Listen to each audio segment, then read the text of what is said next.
In our class today, we will be discussing on integrity. That's the topic we're going to be treating today. Integrity. As a student, when you hear the word integrity, what comes to your mind? The first thing you will think of is honesty. You cannot talk about integrity without talking about honesty. If you are talking about people that have integrity, one of the attributes of integrity is honesty. You must be honest and you must be transparent. In the sense that you don't compromise. People know you for whom you are. They know that this is what you can do and this is what you cannot do. Even people around you can testify of you that that one. There are some certain things they know that even without consulting you, there are some certain things they know that you cannot do it. So when we are talking about this integrity, it has to do with, it is a quality of genuine or stronger moral principle and behavior.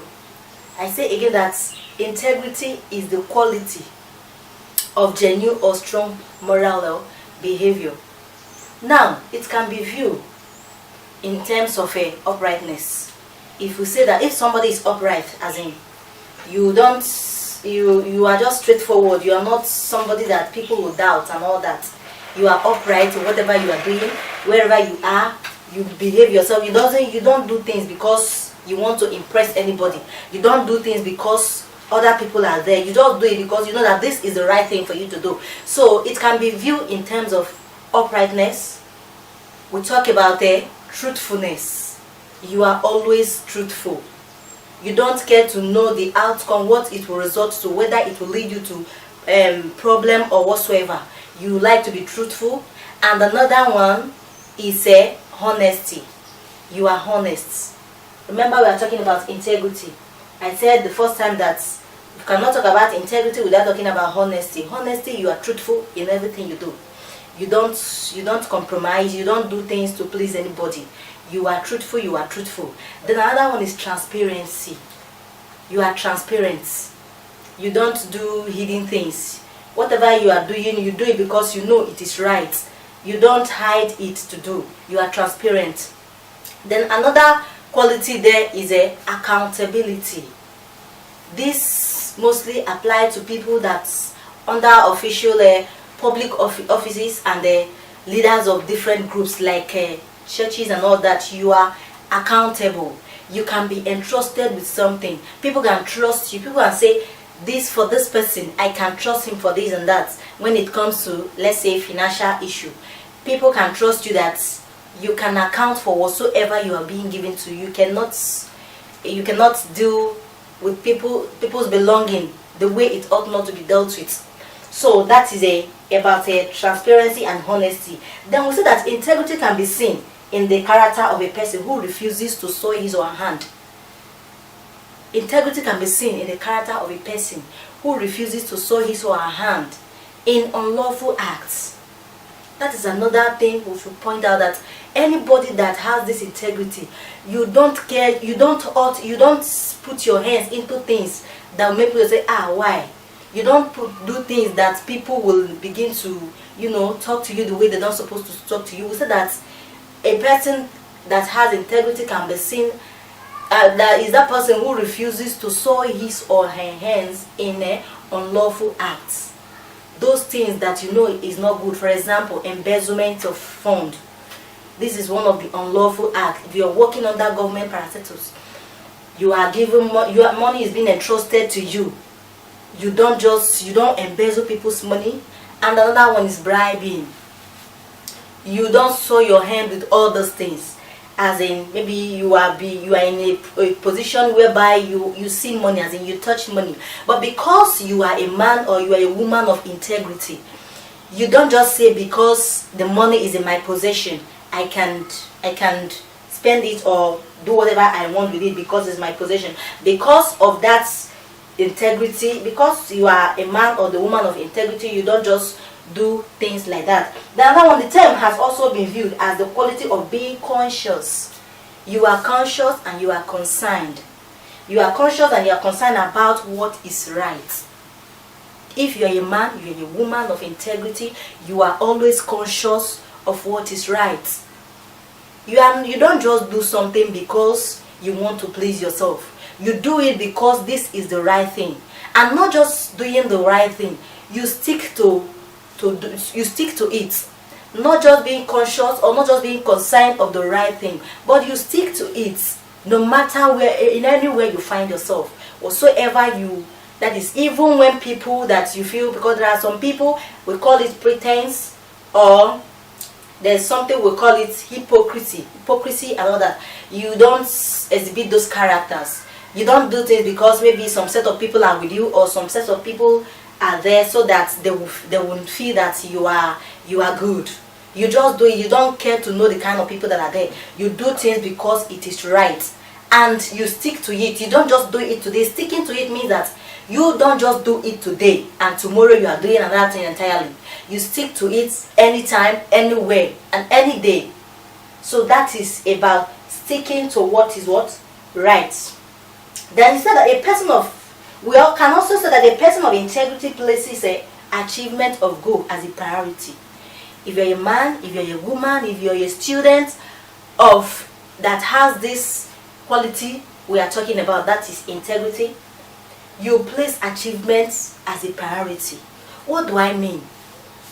If you are doing something like a student, let's use a student as an example, as an illustration or example as we may have it. A student, you don't just, because in the system we find ourselves now, so many people are going to school because others are there. You will ask somebody, what is your aim of going to school? What do you want to be at the end? What do you want to become at the end? You see some of them, they will just smile over it shabbily, and the person doesn't know. Actually, the person doesn't know why he or she is going to school. Some of them are there because their parents is comparing them to be there. Their parents want them to be there. Their parents want them to become somebody, but personally, they don't know why they are in school. So the issue here is that if you are a student and you have this integrity, you will place achievements as a priority. What are we supposed to achieve as students? What are those things we place as priority as students? Passing your exam, not just passing your exam, knowing as in what you are being taught. It's not just for you to pass your exam. When somebody wakes you up from sleep anytime, any day, and asks you like what are you talking about, we have said earlier that integrity is the quality of genuine or stronger moral principle and behavior. Then somebody will just, like, let's say the teacher just left the class and came, and somebody just came and asked you, what were you taught now?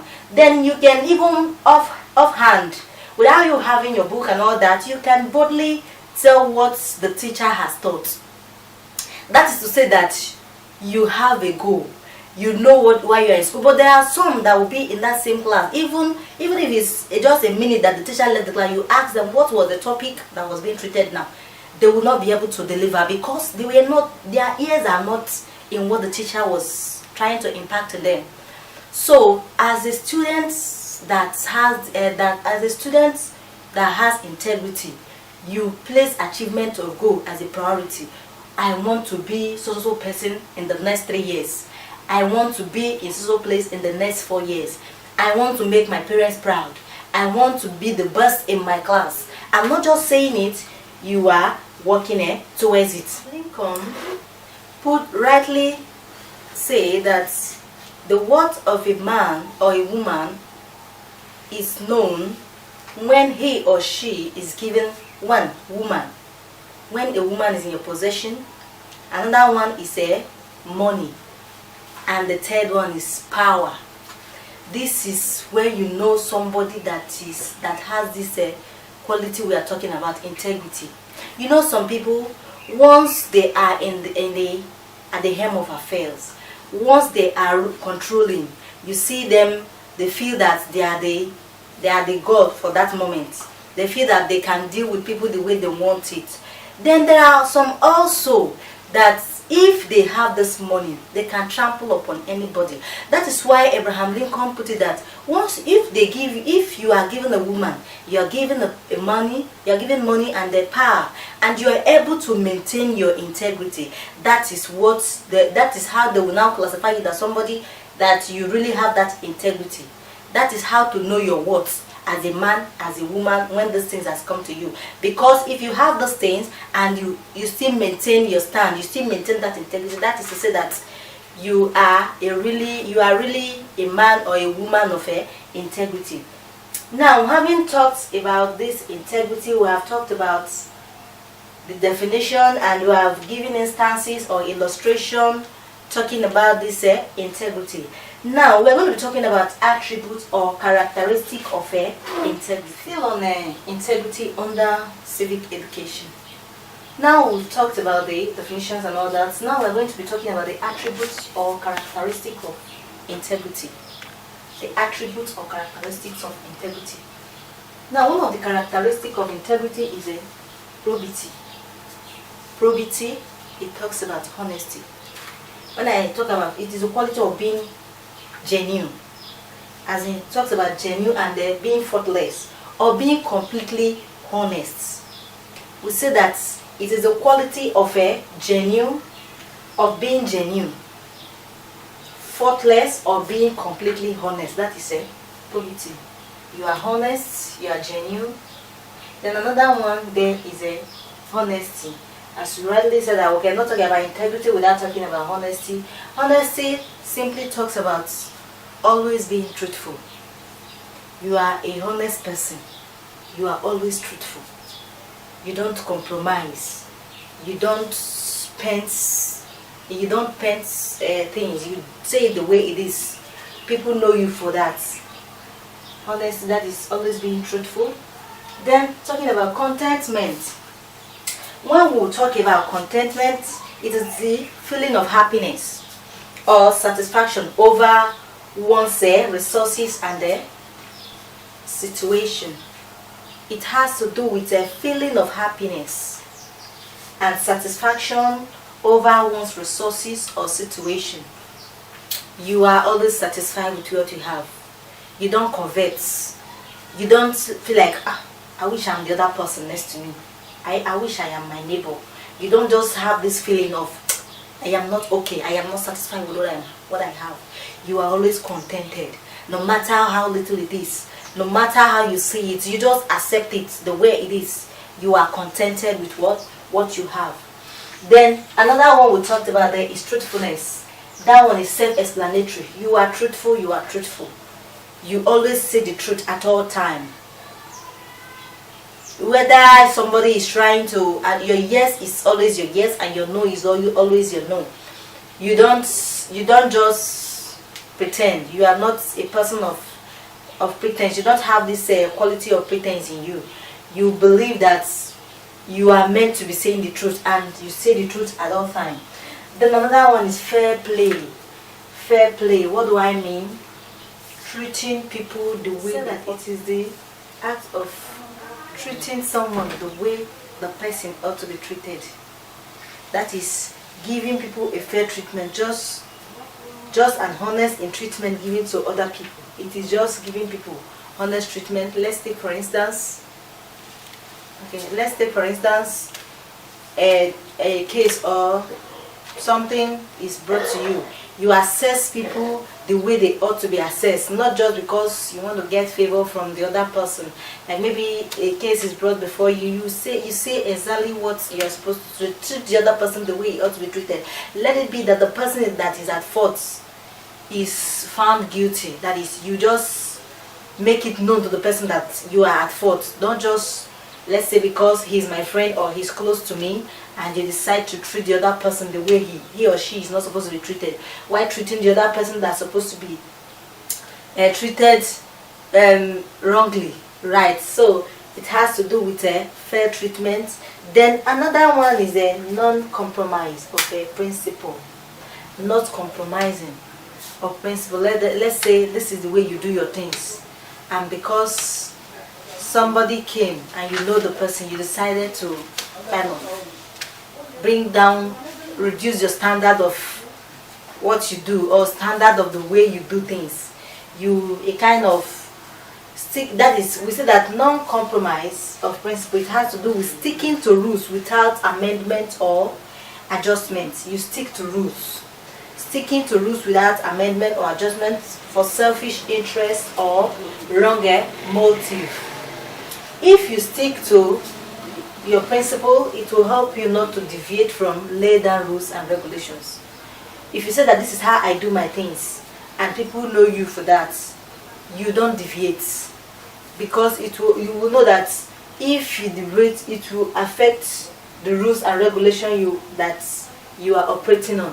So it has to do with a kind of sticking to rules without amendment or adjustment for selfish motive or interests. So that will take us to examples of people of integrity in the society. That will take us to example of people with examples of people of integrity in the society.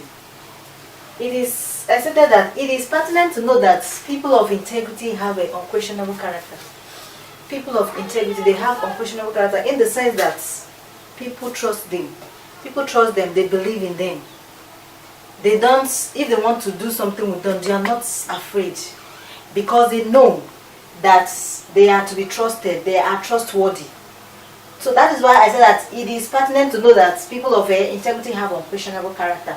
Then one examples of people of integrity in the society, one of them is public officers who do not engage in embezzlement, fraud, and other financial crimes. These are public officials that work in public places. They are seeing the money. The fact is that money is coming into their hands, but they don't embezzle the money. They are not into fraud and other financial crimes because of their integrity. That is why they don't do such. Then another set of people is people who abide by laid down rules and regulations. There are some people that they don't want to do things that are not in line. They follow rules, they follow regulations in order not to fall guilty of any offense or whatever. I said people who abide by laid down rules and regulations. These are one of the examples of people in integrity. Then I still give another example with students who exempt themselves from exam malpractice. That is a very hard one in the world we find ourselves now. Let's take for instance, you're writing exam as a student, you have read. It's not as if you didn't read. You did, but along the line what you read, you didn't see during the exam. And it happens to be that the person you are sitting next to, or the person that is closest to you, has everything packaged with him or her. And because of this integrity, because you are a student of integrity, you don't want to soil your hand, you don't want to do anything that is not good. You find yourself writing exactly what you know. That is, you just write it. You don't just want to involve in such thing because of that integrity. So I said students who exempt themselves from exam malpractice, they also have this integrity we are talking about. Then I still talk about teachers whom students cannot buy off with money. In our school system now, even in secondary schools, we see some of them. When it comes to exam and all that, or after exam, you see students, teacher, what can I buy for you and all that. They have something in mind. Doing all those things, they may have not been doing it earlier, before the time of exam, as soon as resumption, as soon as school resumes. But the moment the exam is approaching, or the moment they finish the exam, you see them wanting to buy and all that, so that maybe they didn't do well. You as a teacher, finding out that this very person has been nice to you, you will find a way in order to compensate him or her for what he or she has been doing to you. So there are teachers whom students cannot buy off with money. Another example of people with integrity are men of God, people that preach the gospel. There are some that they don't compromise as well. They tell you the truth. They see you that you're doing what is not good.